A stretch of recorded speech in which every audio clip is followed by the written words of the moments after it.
Good morning all of you. Good morning BSc B.Ed first year students. Good morning BSc third year non medical and medical students. आज हम start करने जा रहे हैं solution chapter का, है ना, सॉल्यूशन चैप्टर का टाइप्स ऑफ कंसंट्रेशन टॉपिक का पार्ट थर्ड।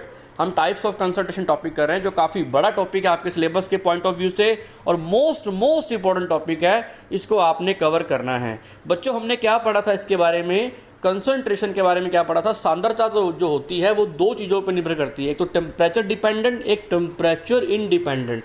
बच्चों कमेंट सेक्शन में लिख के बताओ ऐसी कौन कौन सी प्रॉपर्टीज है जो टेम्परेचर पर डिपेंड करती है। कोई भी एक एग्जाम्पल दो फटाफट। टेम्परेचर डिपेंडेंट, सर वॉल्यूम से related, all concentration depend upon temperature. Example molarity, example normality, मोलरता, नॉर्मलता जो टेम्परेचर पे डिपेंड करती है ना। इसकी मैं डीप बातें प्रीवियस लेक्चर में मैं बता चुका हूँ। तो ये जो प्रॉपर्टीज़ हैं, ये जो टाइप्स ऑफ कंसंट्रेशन है, जिसमें हम वॉल्यूम बाय वॉल्यूम परसेंटेज, आयतन बटा आयतन प्रतिशत, है ना, वेट बाय वॉल्यूम प्रतिशत, हम भार बटा आयतन प्रतिशत और मोलरता यानी मोलैरिटी हम डिस्कस कर चुके हैं।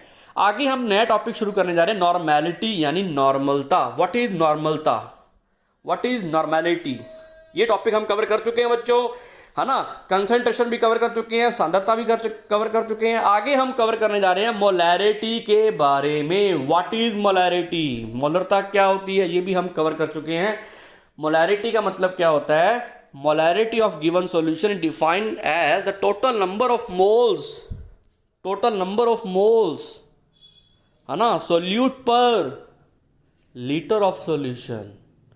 मोलों की संख्या किसी एक लीटर विलियन में, मोलों की संख्या काउंट करो पर लीटर आयतन या पर litre volume of solution, it is known as molarity. मोलरता कहते हैं बच्चों। इसका फॉर्मूला हम कर चुके हैं, सब कुछ हम कवर कर चुके हैं। आगे हमारा फोर्थ नंबर जो टॉपिक कवर हो रहा है वो है अपना नॉर्मेलिटी। उसको हम कवर करने जा रहे हैं, नॉर्मलता, टाइप्स ऑफ कंसंट्रेशन का फोर्थ टॉपिक नॉर्मेलिटी। चलते हैं बच्चों आगे। The number of equivalent in A gram solute dissolve in A litre of solution.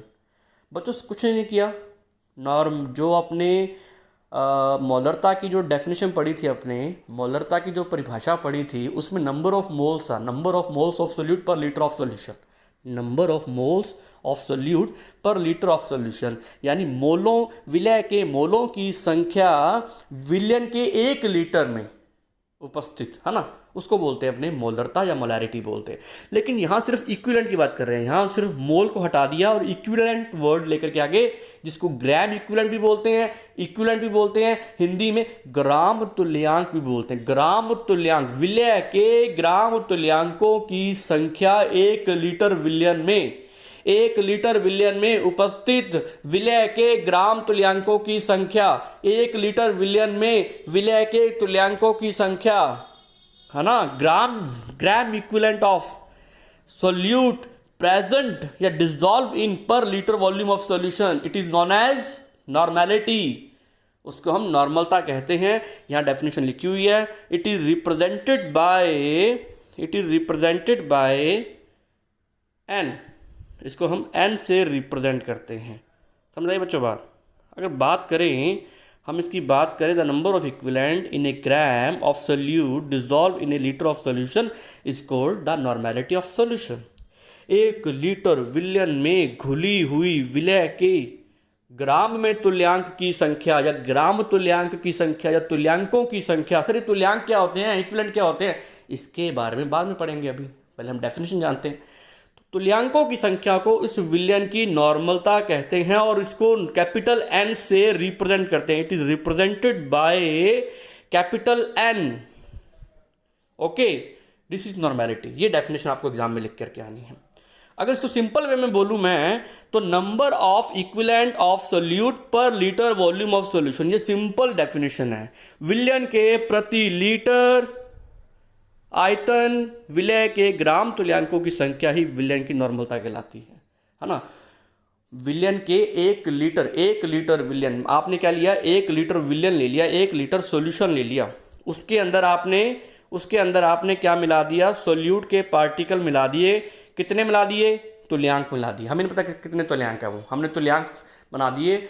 विलय के तुल्यांकों की संख्या पर लीटर वॉल्यूम ऑफ सॉल्यूशन, है ना, प्रति लीटर विलयन में उपस्थित ग्राम तुल्यांकों की संख्या नॉर्मलता कहलाती है। बच्चों आपका काम है क्लास अटेंड करना। क्लास अटेंड करते ही आपको एक एक चीज़ क्लास में ही याद करवाई जाएगी। जो बच्चा क्लास लगा रहा है, मैं गारंटी देता हूँ वो कोई भी चीज़ भूलेगा नहीं, उसको याद रहेगा। डेफिनेशन तो कम से कम याद रहेगी, कुछ भी याद रहेगा तो वो कम से कम कुछ तो लिख के आएगा एग्जाम में। इसीलिए तो मैं वीडियो बना रहा हूँ आपके लिए। तो ये डेफिनेशन कवर होगी बच्चों, ये डेफिनेशन आपने एग्जाम में लिख के आनी है। अगर इसको मैथमेटिकली रिप्रेजेंट करें, गणितीय रूप में लिखें तो कैसे लिखेंगे? फॉर्मूला लिखते हैं बच्चों इसका।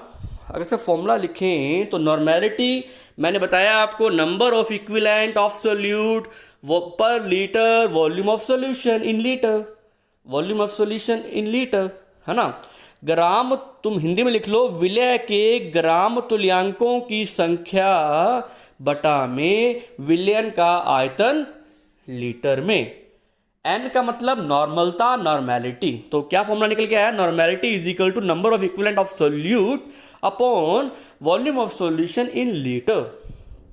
और आपको पता है इक्विवेलेंट को डिफाइन करते हैं, अगर रिप्रेजेंट करें तो ई क्यू से लिखते हैं। तो वही आ गया फॉर्मूला इसका, number of equivalent upon volume in litre, L मतलब litre, litre of solution, N is equal to equivalents upon volume in litre per litre volume of solution. और ऊपर इक्विवेलेंट किसके हैं, सोल्यूट के हैं। तो सोल्यूट के इक्विवेलेंट पर litre volume of solution normality का फॉर्मूला होता है। इसको आप नोट डाउन कर लीजिए बच्चों, फिर मैं चलता हूँ आगे। इसको नोट कर लो बच्चों, चलो चलते हैं आगे।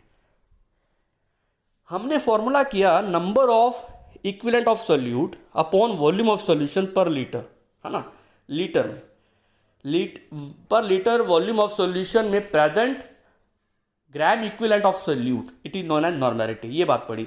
लेकिन हम सर इक्विवेलेंट को कवर अप कैसे करेंगे? हम इक्विवेलेंट निकालेंगे कैसे? उसका फॉर्मूला बताओ। हम बात करने जा रहे हैं इक्विवेलेंट कैसे कैलकुलेट करेंगे, how to calculate of equivalent, है ना। तुल्यांकी यानी तुल्यांकों को सर हम कैसे गणना करेंगे, तुल्यांक निकालना बताओ। उसका फॉर्मूला बताते हैं। तुल्यांक का मतलब क्या होता है, equivalent is equal to weight of solute यानी mass of solute upon equivalent mass of solute से अगर डिवाइड कर देंगे, अगर हम इक्विवेलेंट मास ऑफ सोल्यूट से डिवाइड कर देंगे मास ऑफ सोल्यूट को, तब हमारा ग्राम तुल्यांकों या ग्राम इक्विवेलेंट या इक्विवेलेंट का वैल्यू आ जाएगी। समझ आइए बच्चों बात। हम क्या कर रहे हैं, हम इक्विवेलेंट निकालना सीख रहे हैं। इक्विवेलेंट इज इक्वल टू कैसे निकालेंगे, मास of solute upon equivalent mass of solute. पहले हम क्या करते थे बच्चों, अगर हमने मोल्स निकालते थे तो हम क्या करते थे बच्चों, मास of solute upon molecular weight of solute. याद है ना बच्चों आपको, यहाँ पे क्या लगाते थे हमने, molecular weight of solute, mass of solute या weight of solute upon molecular mass of solute. यहाँ पर हम मॉलिक्यूलर मास नहीं निकाल रहे बच्चों, यहाँ पर हम निकाल रहे हैं इक्विवेलेंट मास ऑफ सोल्यूट। अब इक्विवेलेंट मास सर कैसे निकालते हैं, वो फॉर्मूला भी आगे आएगा। यहाँ तक बात समझ में आई बच्चों? कमेंट सेक्शन में लिख के बताओ, यहाँ तक बात समझ में आई? हमने पहले क्या पढ़ा, फॉर्मूला पढ़ा, N is equal to number of equivalent of solute upon volume of solution in litre, यानी नॉर्मलता बराबर विलय के तुल्यांकों की संख्या बटा में विलयन का आयतन लीटर में। ये सीखा हमने। सर हमें ग्राम तुल्यांकों की संख्या निकालनी बताओ, वो नहीं आती हमें, बिल्कुल नहीं आती है, मुझे भी नहीं आती, आपको भी नहीं आती। तो ग्राम इक्विवेलेंट की नंबर कैसे निकालें, ग्राम इक्विवेलेंट को how to calculate gram equivalent, है ना, कैसे करें? तो उसके लिए फॉर्मूला हमने देखा। उसके लिए फॉर्मूला क्या निकल के आया बच्चों? उसके लिए फॉर्मूला ये आ गया, इक्विवेलेंट निकालने के लिए, ग्राम तुल्यांक निकालने के लिए, ग्राम इक्विवेलेंट निकालने के लिए इज इक्वल टू विलय के मोलों का मास ऑफ सोल्यूट यानी विलय का भार यानी विलय का द्रव्यमान अपोन में मॉलिक्यूलर मास नहीं आएगा, अपोन में इक्विवेलेंट मास यानी तुल्यांकी भार विलय का। हिंदी मीडियम वाले तुम साथ साथ नोट करते रहो। विलय के तुल्यांकी भार से अगर भाग दे देंगे तो उसके ग्राम इक्विवेलेंट या तुल्यांक या ग्राम तुल्यांक का मान आ जाएगा। बिल्कुल सही बात है। सर हमें तो इक्विवेलेंट मास ऑफ सोल्यूट निकालना भी नहीं आता, वो भी सिखाओ निकालना, वो भी सिखाते हैं। How to calculate equivalent mass of solute. हम सर तुल्यांकी विलय का तुल्यांकी भार कैसे निकालते हैं उसको आगे सीखते हैं। यहाँ तक बात समझ में आ गई होगी, आई होप। चलता हूँ आगे। हम क्या करने जा रहे हैं बच्चों, अब ईएम की वैल्यू निकालने जा रहे हैं। ईएम की, ईएम का मतलब क्या है, इक्विवेलेंट मास ऑफ सोल्यूट। चलते हैं बच्चों आगे स्क्रीन पे। बिल्कुल, ये देखो अब हम कैसे निकालते हैं। पहले इक्विवेलेंट मास का फॉर्मूला निकालने से पहले बच्चों एक बात तुम्हें और बता दूं, ये जो मैंने इक्विवेलेंट का फॉर्मूला है ना, जो मैंने इक्विवेलेंट का फॉर्मूला निकाला था, जो इक्विवेलेंट का फॉर्मूला था ये वाला, ये जो आपकी स्क्रीन पे शो हो रहा है, ये वाला फॉर्मूला मैंने यहाँ पुटअप कर दिया। कहाँ पर पुटअप कर दिया, यहाँ पुटअप कर दिया इस फॉर्मूले को यहाँ पुटअप करने के बाद यदि इस इक्वेशन में, मान लो इसको इक्वेशन मैंने फर्स्ट माना है, इस इक्वेशन फर्स्ट में मैं पुटअप करूँ तो न्यू फॉर्मूला क्या निकल के आएगा, आपको पता है कि equivalent is equal to W upon EM, यानी weight of solute upon gram, उसका जो इक्विवेलेंट वेट ऑफ सोल्यूट से हम डिवाइड कर रहे हैं। तो मैंने यहाँ पुटअप कर दिया, तो इक्वेशन क्या निकल के आई, W अपॉन, ये देखो क्या फॉर्मूला आया, क्या इक्विवेलेंट इक्वल टू क्या है, W अपॉन EM। तो यहाँ पर क्या रख दिया मैंने, W अपॉन EM। ये फॉर्मूला मैंने यहाँ पुटअप कर दिया मैंने। और आपको पता है कि ये फॉर्मूला यहाँ पुटअप करेंगे तो EM नीचे आ जाएगा, और अपॉन इनटू में क्या है, इसके volume of litre of solution है। तो अंततः लास्टली ये वाला फॉर्मूला बन जाएगा इसका, अगर आप फॉर्मूले में ये इक्विवेलेंट की वैल्यू पुटअप करोगे तो, है ना। तो ये EM तो आ जाएगा, नीचे आ जाएगा, यहाँ पुटअप करोगे तो फॉर्मूला आप, तो EM तो नीचे आ जाएगा, यानी इक्विवेलेंट वेट नीचे आ जाएगा, और मास ऑफ सोल्यूट ऊपर चल जाएगा, वेट ऑफ सोल्यूट, तो इनटू वॉल्यूम ऑन लीटर, ये फॉर्मूला बन करके आता है। ठीक है, लेकिन सर अभी भी हम सर एक चीज़ तो निकाल लेंगे, ये तो हमें दिया होगा, वेट ऑफ सोल्यूट तो हम निकाल लेंगे, इनको हमें कोई दिक्कत नहीं है। Sir volume of litre of solution भी दिया होगा, कोई दिक्कत नहीं है, यानी विलेन का आयतन भी दिया होगा लीटर में, हमें कोई प्रॉब्लम नहीं है। सर दिक्कत पता कहाँ आती है, सर हम तुल्यांकी भार कैसे निकालें, वो आगे निकालने जा रहे हैं। ये रहा बच्चों, अब आती है बात इक्विवेलेंट वेट कैसे निकालें, how to calculate equivalent weight. तुल्यांकी भार की गणना करने जा रहे हैं बच्चों, देखते जाओ साथ साथ। अब ये कैलकुलेट कर रहे हैं अपने, यहाँ देखो, तो ये कैसे कैलकुलेट करते हैं, इक्विवेलेंट वेट EM तुल्यांकी भार इज इक्वल टू, यानी बराबर molecular weight upon N factor, molecular weight of solute upon N factor. अगर आप किसी के विलय के अनुभार में N फैक्टर को डिवाइड कर देंगे तो उसका तुल्यांकी भार यानी इक्विवेलेंट वेट आ जाएगा। सर आपने एक चीज़ नहीं और बता दी, हम स्टेप बाय स्टेप बढ़ते जा रहे हैं। हमने पहले क्या सीखा, इक्विवेलेंट निकालना सीखा, इक्विवेलेंट निकालना आ गया, उसके बाद उसका इक्विवेलेंट वेट निकालना सीख रहे हैं। अब इक्विवेलेंट वेट सर हमें निकालना आ गया, आपने बोला कि sir molecular weight of solute यानी विलय के अनुभार में N फैक्टर को डिवाइड कर दो तो आंसर आ जाएगा उसका तुल्यांकी भार यानी इक्विवेलेंट वेट आ जाएगा। लेकिन सर N फैक्टर क्या होता है, हर स्टेप में आप नई चीज़ बता रहे हो। अब N फैक्टर भी निकालना सीखेंगे बच्चों। यहाँ तक बात समझ में आई आपको? ये देखो मैं क्या कर रहा हूँ, इसको निकालना है अपने को, समझ आई बच्चों बात। ये देखो दोबारा दिखाता हूँ, पहले हमने इक्विवेलेंट निकालना सीखा। इक्विवेलेंट का मतलब क्या है, weight of solute upon equivalent weight of solute. Equivalent आ गया सर, इक्विवेलेंट वेट निकालना नहीं आता, तुल्यांकी भार निकालना नहीं आता, तो उसके लिए फॉर्मूला हमने निकाला। इक्विवेलेंट वेट निकालने के लिए हमने फॉर्मूला पढ़ लिया और उसको यहाँ पुटअप कर दिया। ये देखो है ना, यहाँ पुटअप कर दिया था हमने इस फॉर्मूले को, ठीक है, इक्विवेलेंट वेट के। अब बात आती है कि सर इक्विवेलेंट वेट निकालने का फॉर्मूला बताओ। हमने ग्राम इक्विवेलेंट तो उसका फॉर्मूला पुटअप कर दिया, लेकिन इक्विवेलेंट वेट निकालना नहीं आता। अब इक्विवेलेंट वेट निकालना है, तुल्यांकी भार निकालना है, तो आपको क्या करना है, अनुभार लेना है विलय का यानी molecular weight of solute upon N factor. N factor से आपने डिवाइड करना है बच्चों, समझ आई बात। तो ये बात आपको मैं समझाने की कोशिश कर रहा हूँ। हम स्टेप बाय स्टेप काम कर रहे हैं, आप पीछे स्क्रीन पर देखते जाएं। हमने शुरुआत कहाँ से की थी? हमने नॉर्मेलिटी की शुरुआत की थी। नॉर्मेलिटी में हमने क्या निकाला था?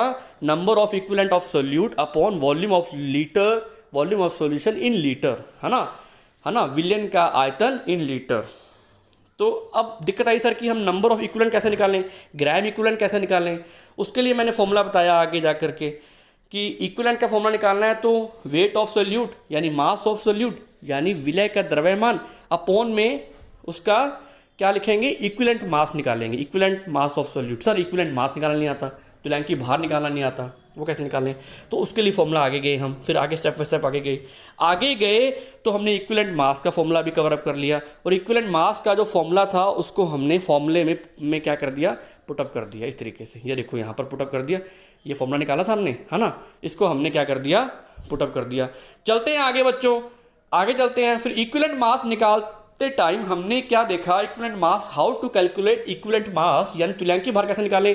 तुल्यांकी भार निकालने के लिए हमने क्या किया? मॉलिक्यूलर वेट ऑफ सोल्यूट यानी विलय का अनुभार उसके n फैक्टर से डिवाइड कर दिया। यहाँ तक बात समझ आ गई बच्चों? स्टेप बाय स्टेप चल रहे हैं, नॉर्मेलिटी का फॉर्मूला निकालने जा रहे हैं लास्टली। बच्चों समझ में आई बात? कमेंट सेक्शन में लिख के बताओ, साथ साथ नोट करते रहो बच्चों इस बात को। अब आगे चलते हैं बच्चों कि अब सर ये n फैक्टर क्या है? How to calculate n factor, n factor को हम कैसे निकालते हैं? ये बात आगे हम कवर अप करने जा रहे हैं। ये बात हम आगे कवर अप करें कि how to calculate n factor. बच्चों अगर n फैक्टर निकालने से पहले मैं ये वाला फॉर्मूला भी यहाँ इंप्लीमेंट कर दूँ इस इक्वेशन में, ये वाली इक्वेशन मान लो, इसको मान लो इक्वेशन नंबर 2 जो हमने लास्ट में निकाली है, इसको मान लो फॉर्मूला नंबर 2। इस फॉर्मूला नंबर 2 में यदि मैं इक्विवेलेंट वेट का फॉर्मूला भी फिट कर दूं तो क्या आएगा? ये देखो मैं यहाँ फिट कर रहा हूँ, तो क्या लास्टली फॉर्मूला निकल के आएगा? ये देखो वो आ गया लास्टली फॉर्मूला, ये देखो आपकी स्क्रीन पे ये रहा। अगर मैं वेट ऑफ सोल्यूट यानी विलय के भार को n फैक्टर से मल्टीप्लाई कर दूं, n कारक से गुना कर दूं और उसको भाग दे दूं मॉलिक्यूलर वेट से यानी अनुभार विलय के, और वॉल्यूम ऑफ लीटर यानी विलयन का आयतन लीटर में से डिवाइड कर दूं और आपस में इसको मल्टीप्लाई कर दूं, तो लास्टली जो थर्ड नंबर फॉर्मूला निकल के आता है वो ये निकल के आता है। ये थर्ड नंबर इक्वेशन बनती है, इसको थर्ड नंबर इक्वेशन बोल दो, थर्ड नंबर फॉर्मूला बोल दो। बच्चों बात समझ में आई क्या? मैं EM की वैल्यू मैंने यहाँ पुटअप कर दी इस वाले फॉर्मूले में, जो आपका 2 नंबर फॉर्मूला आया था ना, 2 नंबर फॉर्मूले में मैंने ये वाली बात पुटअप कर दी। कौन सी? इक्विवेलेंट वेट वाली। तो लास्टली फॉर्मूला ये निकल के आ गया, इसको बॉक्स में कर लो बंद। ये बन गई क्वेश्चन नंबर 3, यानी 3 नंबर फॉर्मूला बन गया ये आपका। इसको बार बार रिवाइज करना, अपने आप समझ में आएगा तुम्हें। तो ये आ गया बच्चों, एक एक चीज मैंने क्लियर करवा दी। W is equal to weight of solute यानी द्रव्यमान विलय का, n फैक्टर निकालना बताना है, मैंने बताया नहीं। m नॉट का मतलब क्या है? मॉलिक्यूलर वेट, अनुभार किसका? विलय का, सोल्यूट का। और VL का मतलब क्या है? Volume of solution in litre यानी विलयन का आयतन लीटर में।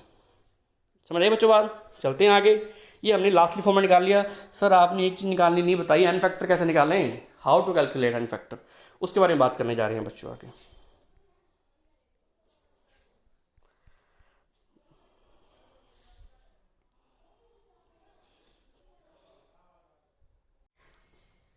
बच्चों अब n फैक्टर निकालने जा रहे हैं। हमने ये फॉर्मूला निकाल लिया। अब n फैक्टर कैसे निकालते हैं? What is n factor? n factor का मतलब क्या होता है? कैलकुलेशन ऑफ n फैक्टर करने जा रहे हैं।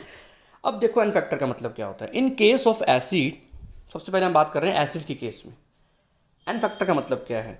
If solute is acid and calculation of n factor, यदि विलय अम्ल है तो n कारक की गणना कैसे करते हैं? Number of H positive ion given by acid in aqueous solution. बात समझ में आई बच्चों? बात कि कोई एसिड है, पहली बात तो एसिड का मतलब क्या होता है बच्चों बताओ कमेंट सेक्शन में। एसिड का मतलब क्या होता है? आप BSc सेकेंड ईयर में पढ़ के आए हो, आप 12th क्लास में भी पढ़ के आए हो, ये बात बताओ बच्चों। What is acid? Sir acid वो होते हैं जो H पॉजिटिव आयन देते हैं, gives H positive ion, it is known as acid, अम्ल, उसको अम्ल कहते हैं। बिल्कुल सही बात है, इन एक्वस सॉल्यूशन। आप क्या करते हो, किसी भी एक्वस सॉल्यूशन में, किसी भी जलीय विलयन में जब एसिड को डिसॉल्व करते हो तो एसिड क्या करता है, फटाफट H पॉजिटिव आयन दे देता है। तो how much H positive, how magnitude, उसका मैग्नीट्यूड क्या है, उसकी मात्रा कितनी है H पॉजिटिव आयन देने की, कि उसकी कैलकुलेशन ही क्या एन फैक्टर है। समझ आइए बच्चों बात। एसिड है, एसिड का मतलब क्या होता है, एसिड का मतलब होता है H पॉजिटिव आयन, जो H पॉजिटिव आयन देते हैं। एसिड का मतलब होता है जो H पॉजिटिव आयन देते हैं, उसी को एसिड बोलते हैं। वो कितने H पॉजिटिव आयन दे रहा है, 1 2 3, है ना, उसी को ही बोलते हैं एन फैक्टर। एन फैक्टर को डिवाइड करो तो फॉर्म अपना सारे न्यूमेरिकल सॉल्व हो जाएंगे। हम उसका इक्विवेलेंट वेट निकालना सीख जाएंगे। मॉलिक्यूलर वेट को डिवाइड करेंगे एन फैक्टर से तो हमारा कौन सा वेट आ जाएगा, हमारा इक्विवेलेंट वेट, तुल्यांकी भार आ जाएगा। इस तरीके से तुल्यांकी भार निकालते हैं बच्चों। नॉर्मेलिटी बहुत इंपॉर्टेंट है। आपने सेकंड ईयर में नॉर्मेलिटी निकालनी सीखी होगी, लेकिन नॉर्मेलिटी किसी को बच्चे को पता ही नहीं होता कि सर n/10 कैसे बनाते हैं, n/5 सोल्यूशन कैसे बनाते हैं, पता ही नहीं होता बच्चों को n/10 का मतलब क्या होता है। तो मैं सारे सोल्यूशन निकालने बताऊंगा बच्चों कैसे सोल्यूशन बनाते हैं, है ना। तो ये बात कर रहे हैं कि कितने H पॉजिटिव आयन देता है, वही उसका एन फैक्टर होता है। मैंने क्या किया, हाइड्रोजन क्लोराइड जो एक प्रकार का एसिड है, एक्वस सॉल्यूशन के अंदर डिसॉल्व कर दिया मैंने, तो इसने फटाफट H पॉजिटिव आयन दे दिया। जितने H पॉजिटिव आयन दिए उसी को ही एन फैक्टर बोलते हैं। इसका एन फैक्टर क्या होगा, 1। बच्चों बात समझ में आई, यही एन फैक्टर है। How much gives H positive ion, कितने H प्लस आयन देता है एक्वस सॉल्यूशन के अंदर, जलीय विलयन के अंदर, वही एन फैक्टर है ना। चलते हैं आगे, एग्जांपल लेते हैं सेकंड, H2SO4। मैंने सर हमें क्या पता है वो कितने H पॉजिटिव देगा, सर वो तो वीक एसिड हो सकता है, वो दुर्बल अम्ल भी हो सकता है, तो हमें क्या पता लगेगा। बच्चों सॉल्यूशन चैप्टर में ऐसा कोई एक्सेप्शन बहुत कम आते हैं जिसमें वो बोलेगा कि 1 H देगा 2 H देगा। जैसे मान लो यहाँ H2SO4 है, H2SO4 एक्वस सॉल्यूशन में इन जनरल सॉल्यूशन चैप्टर की बात करें तो ये हमेशा 2 H पॉजिटिव आयन देता है। ये सर कितने देगा H पॉजिटिव आयन, ये depend upon the chemical reaction. अब इसकी केमिकल रिएक्शन करवा रहा हूँ, मान लो मैं H2SO4 की, इसकी केमिकल रिएक्शन ये भी होती है H positive plus HSO4 minus. Sir ये बात तो समझ नहीं आई, यहाँ तो एक ही H पॉजिटिव दे रहा है और HSO4 माइनस दे रहा है, तो इसका एन फैक्टर एक हुआ, हाँ एक हुआ, depend upon chemical reaction. N factor depend upon the chemical reaction. लेकिन बच्चे बात बता दूं, इन सॉल्यूशन चैप्टर हमेशा H2O को 2 ही देना है, 2 H पॉजिटिव देगा। तो ये बात समझनी है हमने कि जो इन जनरल बात होती है, H2SO4 इन जनरल हमेशा 2 H पॉजिटिव आयन देता है जब भी उसको आप डिसॉल्व करोगे जलीय विलयन के अंदर, एक्वस सॉल्यूशन के अंदर। बात समझाइए बच्चों बात। तो आपने कंफ्यूज नहीं होना, हमें पता है कि डिपेंड करता है सर केमिकल रिएक्शंस पे, लेकिन एन फैक्टर जब हम निकालने जाएंगे सॉल्यूशन में तो हमें इन जनरल बातों को देखना है कि इन जनरल वो कितने देता है, हमें इस बात को फॉलो करना है, ठीक है ना। हमें केमिकल रिएक्शन को फॉलो नहीं करना। समझ आइए बच्चों बात। अब H2SO4 है क्या, स्ट्रॉन्ग एसिड है या वीक एसिड है, H2SO4 स्ट्रॉन्ग एसिड है या वीक एसिड है, बताओ कमेंट सेक्शन में, जल्दी बताओ, जल्दी बताओ बच्चों। तो कितने H पॉजिटिव आयन देगा ये देगा 2 H positive ion.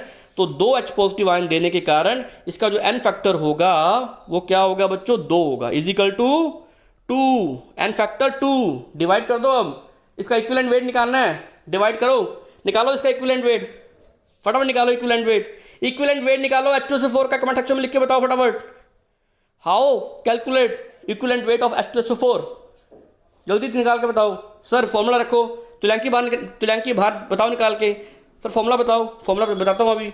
Equivalent weight निकालने का फॉर्मूला क्या होता है, वेट निकालने का, जल्दी बोलो, molecular weight upon N factor, N कारक। मॉलिक्यूलर वेट कितना होता है H2SO4 का, फटाफट कमेंट सेक्शन में बताओ। मॉलिक्यूलर वेट, अनुभार, बिल्कुल शाबाश, 98 ग्राम, 98 ग्राम। बताओ कैलकुलेट करना किसको कैसे करते हैं कैलकुलेट। तो 98 अपॉन फैक्टर कितना है इसका, 2। तो 98 अपॉन 2 कितना आया, 49।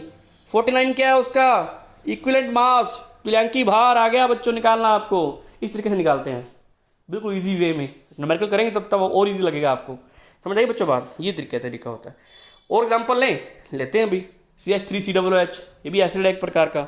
इसको मैंने एक्वा सॉल्यूशन में जैसे डिप किया, इसने फटाफट एक H पॉजिटिव आयन रिमूव कर दिया। तो इसका एन फैक्टर क्या हुआ बताओ, एन फैक्टर क्या हुआ इसका, N factor is equal to 1। बिल्कुल सिंपल सी बात, क्योंकि एक ही एच पॉजिटिव देता है, यही एन फैक्टर होता है उसका, एन कारक उसका एक आ गया। चलो बच्चों आगे चलते हैं फटाफट। अब आती है in case of the base. अब बेस में वही कहानी आ गई कि बेस में एन फैक्टर को कैसे कैलकुलेट करें। जैसे हमने बोला कि जितने एच पॉजिटिव आयन देगा एसिड वही उसका एन फैक्टर होगा, ऐसे ही बेस की बात करें तो जितनी ओ एच नेगेटिव आयन देगा gives O H negative ion, वही उसका क्या होगा, वही क्या होगा, उसका एन फैक्टर होगा। बच्चों बात समझ में आई क्या नहीं आई? आई बात समझ में? यही उसका एन फैक्टर होगा। तो NaOH कितने आयन देता है, कितने OH नेगेटिव आयन देता है इन एक्वस सॉल्यूशन? सर एक ही देता है, तो एन फैक्टर क्या हुआ उसका, एक हुआ। बस इजी काम है बिल्कुल ही, है ना। तो ये हो गया इसका एन का फॉर्मूले का। चलते हैं बच्चों आगे। तो ये हमने सीखा in case of H positive ions का निकालने का हमने सिस्टम देखा। बच्चों आगे बात करें तो ये तो बेस का हो गया, एसिड का भी हो गया। अब बात आती है बेस की। तो बेस की कैसे निकालें, सॉरी सॉल्ट की। सॉल्ट मतलब लवण होता है। वैसे तो बच्चों है जो एन फैक्टर होता है ना, एन फैक्टर कईयों का निकलता है। एक तो निकलता है एसिड का, एक निकलता है बेस का, एक निकलता है सॉल्ट का, लवण का, अम्ल का, क्षार का, और फोर्थ निकलता है ऑक्सीडाइजिंग एजेंट, ऑक्सीक कारक का, और एक निकलता है अपचायक का। वो ज़्यादा इतना इंपॉर्टेंट नहीं है, अपने लिए ही इंपॉर्टेंट है। मेनली जो क्वेश्चन बनते हैं वहीं से बनते हैं। अब बात आती है कैलकुलेट द बेस। अब बेस में क्या देखेंगे हम, बेस में क्या चेक करेंगे बच्चों? मुझे कमेंट सेक्शन में लिख के बताओ कि बेस में हम एन फैक्टर को कैसे कैलकुलेट करेंगे अगर हम बेस की बात करें तो। बच्चों पहली बात तो ये सुन लेना कि जो एन फैक्टर है वो एक नंबर है। एन फैक्टर जो बताता है वो नंबर बताता है, नंबर को क्या बताता है, नंबर। ठीक है ना। इसका मतलब ये नहीं कि कितने पॉजिटिव कितने नेगेटिव, बात कर रहे हैं सॉल्ट में। एन फैक्टर ये नहीं बोलता कितने पॉजिटिव कितने नेगेटिव, वो नंबर को बताता है, नंबर, कितने नंबर ऑफ आयंस है ना। तो टोटल नेगेटिव चार्ज कितना है, टोटल पॉजिटिव चार्ज कितना है, नंबर, उसका नंबर बताता है वो। एन फैक्टर का मतलब नंबर, मतलब ये नहीं कि पॉजिटिव चार्ज है ये नेगेटिव चार्ज ना, उसकी बात नहीं करता ये। समझ बच्चों बात। अब सोल्ट है, सोल्ट डिसोसिएट हो रहा है ना वाटर के अंदर। आपको पता है सोल्ट डिसोसिएट होता है। ये क्या है, सोडियम कार्बोनेट है। Na2CO3 को डिजोल्व किया तो ये क्या बन गया, 2Na+1 और CO3-2। तो इसमें कितने चार्ज पॉजिटिव के हैं बताओ, कितने चार्ज पॉजिटिव के हैं? 2 है सर, 2 × +1 2। तो मैग्नीट्यूड पता लगा। एन फैक्टर का मतलब क्या है, मैग्नीट्यूड, यानी मात्रा। किसकी मात्रा, क्वांटिटी कितनी है पॉजिटिव आयन की, क्वांटिटी कितनी है नेगेटिव आयंस की, तो वो क्वांटिटी, वो मैग्नीट्यूड, वो वैल्यू होती है एन फैक्टर की। तो 2 है तो 2 हो गया एन फैक्टर। नेगेटिव आयन कितने हैं, 2। तो जो मर्जी काउंट कर लो, है ना। अगर मैं इसकी डेफिनेशन बोलूं तो calculate the total magnitude of positive charge और नेगेटिव चार्ज। अगर आप कुल मात्रा ज्ञात करते हो कितने ऋणात्मक आवेश है या धनात्मक आवेश कितने हैं, सिर्फ आपको एक काउंट करना है, या तो कर लो धनात्मक या कर लो ऋणात्मक, या कर लो पॉजिटिव या कर लो नेगेटिव। सो ओनली वन, सिर्फ ये 2 ही काउंट करने हैं और इनको आपने क्या करना है, इंप्लीमेंट कर देना है फॉर्मूले के अंदर, तो एन फैक्टर निकल जाएगा। अब निकाल लोगे सोल्ट का फॉर्म, इसका निकाल दोगे फटाफट। मुझे आपका अभी काम करना है आपने। NaCl एक सॉल्ट है, लवण है। NaCl का एन फैक्टर निकाल के बताओ कमेंट सेक्शन में। एन फैक्टर का निकाल करके बताओ बच्चों मुझे कितना होगा एन फैक्टर NaCl का, जल्दी बताओ फटाफट। और मुझे एग्जांपल एक और देता हूं तुम्हें मैं। फर्स्ट एग्जांपल NaCl, एक बताओ मुझे Al की ट्वाइस, SO4 की थ्राइस, इसके पैर में लगा दो 3। तो इसका बताओ बच्चों, Al2 SO4 की थ्राइस, ब्रैकेट क्लोज कर दो, नीचे लगा दो 3। तो बताओ इसका एल्यूमिनियम सल्फेट का क्या बनेगा बच्चों एन फैक्टर। मुझे बताओ कमेंट सेक्शन में, वेट कर रहा हूं मैं आपका। एन फैक्टर निकालना बताओ बच्चों। Al2 SO4 की थ्राइस। मैं लेक्चर कंप्लीट करने जा रहा हूं क्योंकि आपकी नेक्स्ट क्लास है, मेरी भी नेक्स्ट क्लास है। अपने कल मिलते हैं और धीरे धीरे अपने स्पीड को इंक्रीज कर देंगे और आपके यूनिट कंप्लीट करवा देंगे, चिंता मत करना। यूनिट बहुत बड़ी यूनिट है, बहुत बड़ी यूनिट है, लेकिन ये यूनिट ईजी बहुत है बच्चों। चलते हैं आगे, थैंक यू, मिलते हैं। कमेंट सेक्शन में लिख करके बता दो मुझे कि Al2 SO4 की थ्राइस का एन फैक्टर क्या होगा बच्चों। ओके, जल्दी निकाल के बताओ, मैं वेट कर रहा हूँ आपका। मैं अपना लेक्चर कंप्लीट करने जा रहा हूँ। ऑल द बेस्ट, मिलते हैं।